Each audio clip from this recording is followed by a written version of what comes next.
Hi everyone, I am advocate सपना कौशिक और आज हम बात करने वाले हैं कि अगर आप मेंटेनेंस का केस डालने वाली हैं या कोई अपना मेंटेनेंस का केस कोर्ट में डिफेंड करने वाला है, दोनों ही केसेस में आपको किन बातों का ध्यान रखना चाहिए, आज हम उसको डिस्कस करेंगे एक केस के थ्रू। लेकिन उससे पहले एक और इम्पॉर्टेंट बात कि अगर आपने हमारा यूट्यूब चैनल अभी तक सब्सक्राइब नहीं किया है तो प्लीज़ हमारे चैनल को सब्सक्राइब कीजिए, और अगर आप ये वीडियो फेसबुक पर देख रहे हैं तो हमारे पेज अनम्यूट फैक्ट्स को लाइक कीजिए। अक्सर लोगों का सवाल आता है कि हम मेंटेनेंस का केस कैसे डालें, किन बातों का ध्यान रखें, या हम अपना मेंटेनेंस का केस कैसे जीत सकते हैं। इन्हीं सबको आज हम समझने की कोशिश करते हैं एक लैंडमार्क जजमेंट देव नारायण हल्दर वर्सेस अनुश्री हल्दर के केस के थ्रू। इस केस के क्या फैक्ट्स थे और किन बातों को सुप्रीम कोर्ट ने इस केस को डिसाइड करते वक्त ध्यान दिया, आज उन्हीं बातों को हम भी डिस्कस करेंगे कि हम जब भी कोई केस मेंटेनेंस का डालें तो कौन सी ऐसी गलतियां हैं जो हम ना करें जिसकी वजह से यहाँ पर लड़की को मेंटेनेंस नहीं मिला, और अगर हमारे ऊपर कोई झूठा केस लगाया गया है तो हम कौन सी उन बातों को अपने केस में रिप्रेजेंट करें, हाईलाइट करें, जिससे हमें मेंटेनेंस ना देना पड़े। जैसे कि कई बार होता है कि लड़कियों को मेंटेनेंस इसलिए नहीं मिल पाता कि वो अपने केस में कुछ बातों का ध्यान नहीं रखती, और अक्सर लड़कियां ऐसा भी होता है कि कई बार लड़कियां भी झूठे केस लगा देती हैं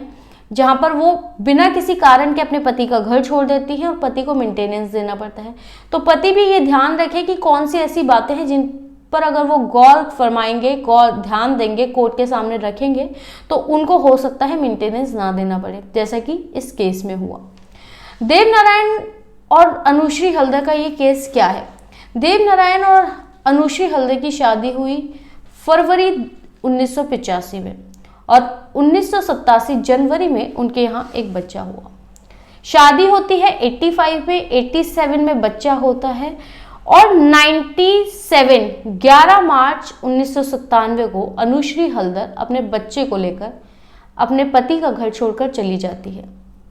उसके बाद 4 दिन बाद अनुश्री हल्दर 125 सीआरपीसी के अंदर अपने पति से मेंटेनेंस मांगने के लिए एक एप्लीकेशन फाइल करती है। फैमिली कोर्ट जो होती है उसका मेंटेनेंस के केस में ये कहती है कि अनुश्री हल्दर के पास कोई रीजनेबल रीज़न नहीं था, यानी कि उसके पास कोई ऐसा कारण नहीं था जिसकी वजह से वो अपने पति का घर छोड़ दे,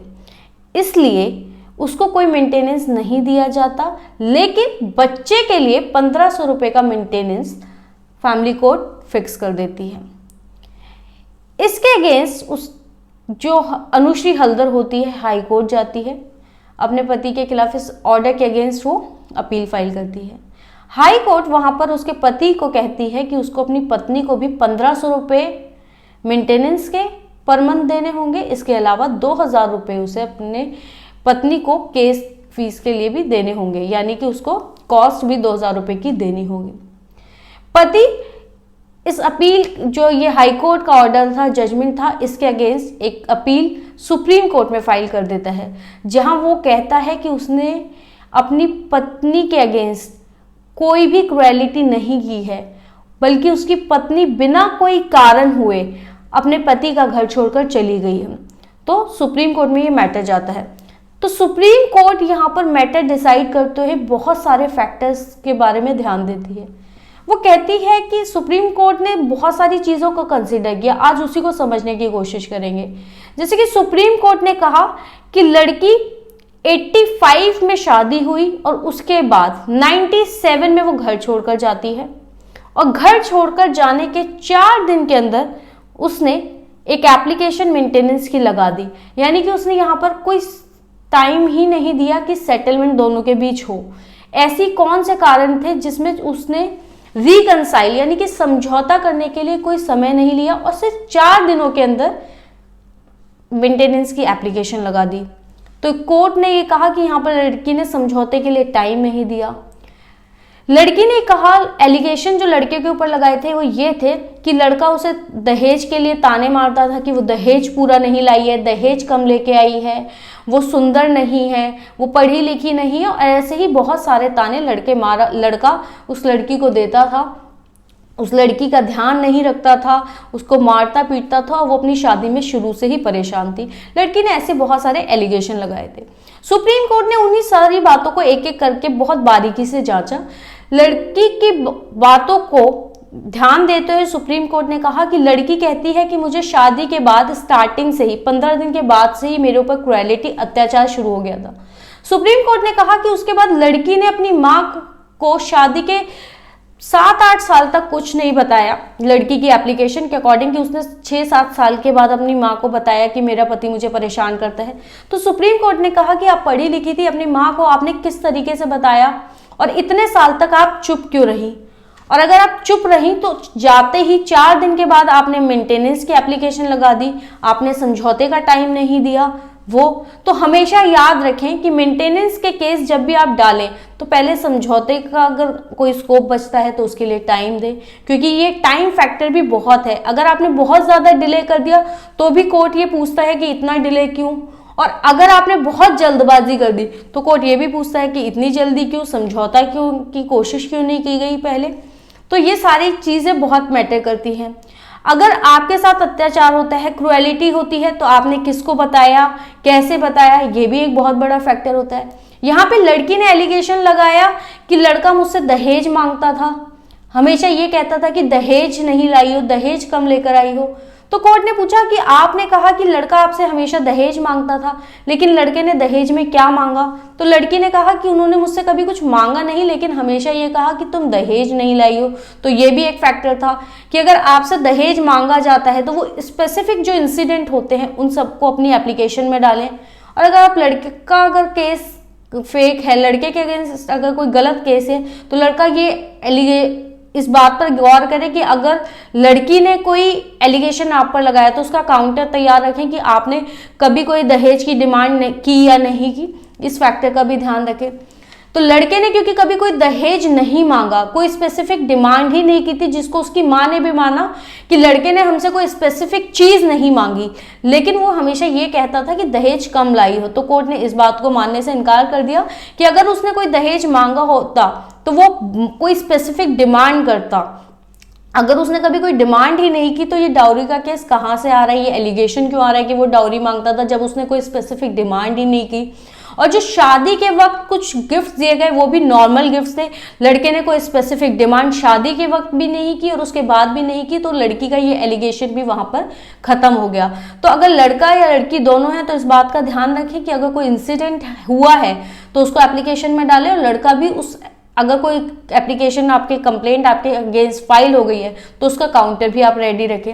इसके अलावा इसी केस में आगे कहा गया कि लड़की ने कहा कि मुझे लड़का परेशान करता है, मुझे बीवी वाला दर्जा नहीं देता, मुझे बहुत परेशान किया जाता है। तो सुप्रीम कोर्ट ने देखा कि लड़का और लड़की अक्सर घूमने जाया करते थे और उनके फैमिली ट्रिप्स होते थे, जहाँ घूमने जाते थे उसकी फोटोग्राफ्स ज़्यादातर लड़की की फैमिली यानी कि लड़की की बहन और जीजा उनके साथ जाया करते थे। तो कोर्ट ने कहा कि लड़का लड़की को घुमाने भी लेकर जाता था। लड़की ने अपनी पढ़ाई, अपनी बीए की पढ़ाई जो थी शादी के बाद कंप्लीट की। इससे भी कोर्ट ने कहा कि इससे ये साबित होता है कि उनकी एक नॉर्मल रिलेशनशिप थी, एक नॉर्मल लाइफ वो जी रहे थे और लड़का उस लड़की को कोई परेशान नहीं करता था। तो ये भी एक बहुत ग्राउंड था कि लड़का और लड़की हमेशा जब भी आप अपनी मेंटेनेंस की या ऐसे ही कोई कंप्लेंट फाइल करते हैं तो हमेशा उन इंसिडेंट्स को बताएं कि कैसे उस कोई लड़का आपको परेशान करता है। और अगर लड़का अपने डिफेंस में रखना चाहता है तो वो ये सारी चीज़ें रख सकता है कि वो अपनी वाइफ को खर्चे के लिए क्या पैसे देता है, उसको घुमाने फिराने लेके जाता है, या उसकी ज़रूरतों को कैसे वो पूरा करता रहे, ताकि वो आपकी रिलेशनशिप को कोर्ट मान सके कि आपने कोई परेशान लड़की को किया है या नहीं किया। तो ये सारी चीज़ें भी आपको याद रखनी है। इस केस में आगे हुआ कि लड़की ने कहा कि लड़का मुझे परेशान करता है था, मुझे मारता पीटता था और ये सारे एलिगेशन लगाए। तो इसमें लड़के ने कहा कि मैंने तो कभी अब इस लड़की के साथ मिसबिहेव किया ही नहीं, उल्टा ये 96 से ये इसकी माँ और बहन और भाई सब मुझे परेशान करते थे और कहते थे कि मैं कलकत्ता में आके रहूं, क्योंकि वो लड़का कहीं और उसी सिटी के आसपास रहता था। तो वहां पर लड़के ने कहा कि मैंने तो पुलिस कंप्लेंट भी की थी, इसने उस दौरान कोई पुलिस कंप्लेंट भी नहीं की, जबकि इसके भाई ने आकर मुझे घर पर मारा, असॉल्ट किया, तो मैंने पुलिस कंप्लेंट भी की थी। तो कोर्ट ने यह भी माना कि अगर उस लड़की को परेशान किया जा रहा था तो 85 से लेकर 97 तक वो लड़की चुप क्यों रही, उसने कभी कोई कंप्लेंट क्यों नहीं की, जबकि इसी दौरान उस लड़के ने FIR भी करवाई, पुलिस कंप्लेंट भी करी उसके भाई के अगेंस्ट कि भाई उसका भाई ने आके मारा और उसकी माँ और उसकी बहन कैसे परेशान करते हैं। इसके अलावा जब ये केस डिसाइड हो रहा था तो उस लड़की के फेवर में 3 लोग आए, वो लड़की खुद और उसकी माँ, जबकि लड़के ने अपने फेवर में 8 विटनेसेस को कोर्ट में लेकर आया, वो जिसमें उसके पड़ोसी थे, उसकी लैंडलेडी थी जो वहां पर रहती थी, जहां पर सबने कहा कि उनको देखकर ऐसा लगता था कि उनकी एक नॉर्मल रिलेशनशिप है। तो यहाँ पर यह जानना भी जरूरी है कि अगर आपके फेवर में कोई पड़ोसी, क्योंकि अगर कोई भी झगड़ा होता है किसी भी घर परिवार में तो सबसे पहले जो देखने वाले होते हैं वो होते हैं आपके पड़ोसी। तो हमेशा कोशिश करें कि कुछ थर्ड पार्टी विटनेसेस जो इंडिविजुअल इंटरेस्टेड विटनेस ना हो, यानी कि आपके रिलेशनशिप में ना हो, बाहर के लोग अगर आकर आपको टेस्टिफाई करते हैं, आपके फेवर में स्टेटमेंट देते हैं तो वो आपके केस को ज्यादा स्ट्रांग बनाते हैं। तो ये कुछ चीजें हैं कि याद रखें कि जब भी आप कंप्लेंट फाइल करते हैं तो ज्यादा डिले ना करें या बहुत जल्दी कंप्लेंट फाइल ना कर दें, अपने केस को सॉर्ट आउट करने की कोशिश करें, अपने फेवर में ज्यादा से ज्यादा एविडेंसेस कलेक्ट करने की कोशिश करें। अगर आप अपना केस अच्छे से लड़ना चाहते हैं तो आपके पास अपने फेवर में एविडेंसेस होने चाहिए। कुछ बातों का अगर आप अपने ध्यान रखते हैं, जैसे कि यहाँ पर इस केस में सुप्रीम कोर्ट ने फाइनली कहा कि ये सारी चीजें देखते हुए कि लड़का लड़की ट्रिप्स पर जाते थे, लड़की ने BA की पढ़ाई अपनी शादी होने के बाद पूरी की, लड़का अक्सर लड़की को एग्जामिनेशन सेंटर पर छोड़ने जाया करता था, जब भी कोई गेट टुगेदर होती थी तो लड़का हमेशा अपनी वाइफ की तारीफ करता था कि उनका बच्चा पढ़ने में अच्छा इसलिए है क्योंकि उसकी वाइफ बहुत ध्यान रखती है। और इसके अलावा बहुत सारे इंसिडेंट, जैसे कि यहाँ पर नेबर्स ने और लैंडलेडी ने आकर कंफर्म किया कि उनकी रिलेशनशिप बहुत अच्छी थी, दोनों के बीच कोई झगड़ा नहीं होता था। तो इन सब बातों से सुप्रीम कोर्ट ने माना कि लड़की अपनी मर्जी से घर छोड़कर गई थी और उसके पास कोई रीजन नहीं था घर छोड़कर जाने का और वो अपने घर में एकदम सेफ थी। तो सुप्रीम कोर्ट ने क्लियरली कहा कि यहाँ पर लड़की को मेंटेनेंस देने की कोई जरूरत नहीं है और उन्होंने इस हाई कोर्ट के ऑर्डर को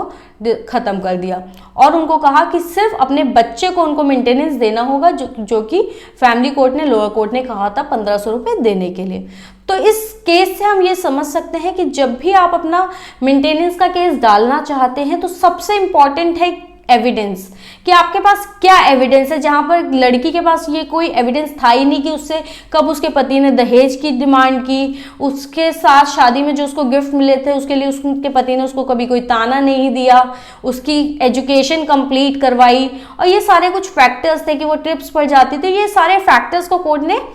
ध्यान दिया। तो बहुत सारे फैक्ट्स और सर्कमस्टेंसेस होते हैं जिनको आप कोर्ट में बता सकते हैं कि आप कैसे अपनी रिलेशनशिप को चला रहे थे। अगर आप इन सब बातों का ध्यान रखेंगे तो आप अपना मेंटेनेंस का केस जीत सकते हैं।